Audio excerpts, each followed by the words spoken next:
Nainital police का काम करने का तरीका अलग और बेहतर है। इस बात की बानगी एक बार फिर देखने को मिली है। मैदानी जिलों में हल्द्वानी के मनभूलपुरा थाने को अच्छे कामों के लिहाज से पहला स्थान मिला है। दरअसल अपराध पर अंकुश लगाने और त्वरित कार्रवाई समेत अन्य कार्यों को देखते हुए पर्वतीय व मैदानी थानों में से तीन थानों का पुरस्कार के लिए चयनित किया गया है। मैदान में नैनीताल जिले का थाना बनभूलपुरा पहले नंबर पर रहा, जबकि कोतवाली, लालकुआं दूसरे व कालाढूंगी थाने को तीसरा स्थान मिला। पहाड़ की बात करें तो चंपावत, टनकपुर को पहला, तामली को दूसरा व पंचेश्वर को तीसरा स्थान प्राप्त हुआ है। बता दें कि डीआईजी डॉक्टर नीलेश आनंद भरणे की ओर से नवंबर में कुमाऊं परिक्षेत्र के थानों में अपराधों के अनावरण, विवेचना निस्तारण, अपराधियों की गिरफ्तारी, चोरी व लूट की संपत्ति की बरामदगी, अपराधों की रोकथाम के लिए की गई निरोधात्मक कार्रवाई, यातायात को सुगम बनाने की दिशा में की गई कार्रवाई के आधार पर थानों का चयन किया गया है। जानकारी के अनुसार मासिक अपराध गोष्ठी में पुरस्कृत किया जाएगा। गौरतलब है कि बनभूलपुरा थाने को एक व्यस्त थाना माना जाता है। ऐसा इसलिए भी क्योंकि ये थाना शहर के बिल्कुल बीचों बीच है। साथ ही ये थाना काफी बड़ी जनसंख्या को कवर करता है। राज्य की धामी सरकार ने अपनी एक और घोषणा को पूरा करते हुए राज्य आंदोलनकारियों की पेंशन बढ़ाने का आदेश जारी कर दिया है। बता दें कि कुछ समय पहले ही मुख्यमंत्री पुष्कर सिंह धामी ने राज्य आंदोलनकारियों की पेंशन बढ़ाने का ऐलान किया था, जिसका अब आदेश जारी हो गया है। वाकई इस फैसले से राज्य आंदोलनकारियों का सम्मान भी बढ़ेगा और उन्हें लाभ भी मिलेगा।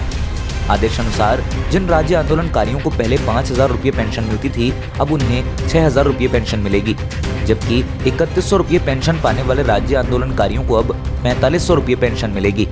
आपको बता दें कि राज्य आंदोलनकारी काफी लंबे वक्त से इसको लेकर मांग कर रहे थे, जिनकी सुध लेते हुए सीएम धामी ने घोषणा की थी कि राज्य आंदोलनकारियों की पेंशन बढ़ाई जाएगी। घोषणा के बाद ही कैबिनेट में भी प्रस्ताव पास किया गया था।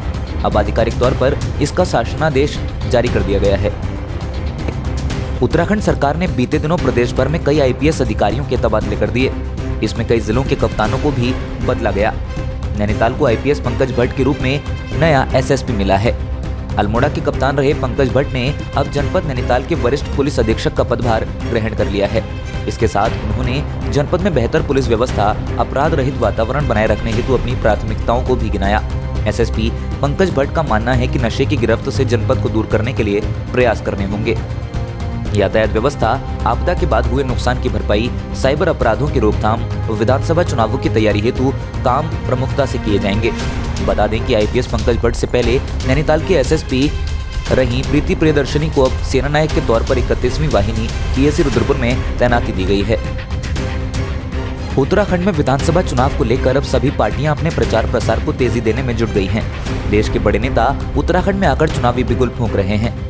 हाल ही में पीएम नरेंद्र मोदी, फिर दिल्ली मुख्यमंत्री अरविंद केजरीवाल, कांग्रेस के पूर्व राष्ट्रीय अध्यक्ष राहुल गांधी अपनी अपनी पार्टी की बातें जनता के सामने रख चुके हैं। भारतीय जनता पार्टी ने तो पूरा प्लान तैयार कर लिया है।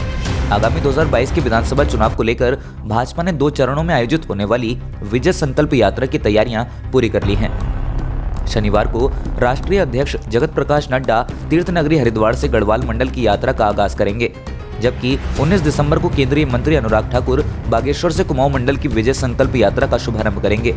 इस यात्रा के दौरान भाजपा डबल इंजन सरकार के कार्यों पर जनता से आशीर्वाद मांगेगी।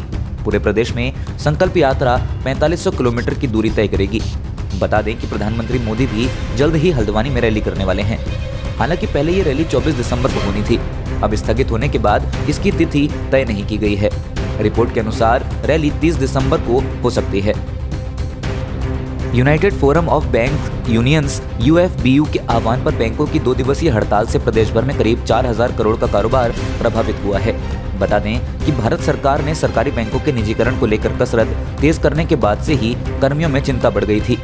United forum of bank unions, जो 9 बैंक यूनियनों की एक छात्र संस्था है, उसने देश में कई बैंकों के निजीकरण के सरकार के फैसले के विरोध में बीते गुरुवार से 2 दिवसीय बैंक हड़ताल का आह्वान किया था, जिसके बाद से गुरुवार और शुक्रवार को कई बैंकों के कर्मी पूरी तरह से हड़ताल पर थे। इसका उत्तराखंड में भी व्यापक असर देखने को मिला। हल्द्वानी में भी बैंक कर्मियों ने प्रदर्शन किया। यूएफबीयू के संयोजक समदर्शी बर्थवाल ने कहा कि बैंकों का निजीकरण कर सरकार पूंजीपतियों को लाभ पहुंचाना चाहती है। कहा कि सरकारी बैंक आम नागरिकों को सस्ती बैंकिंग सेवा उपलब्ध कराते हैं, लेकिन इन बैंकों का निजीकरण होने से जहां एक और लोगों को महंगी सेवाएं मिलेंगी, वहीं रोजगार पर भी बुरा असर पड़ेगा।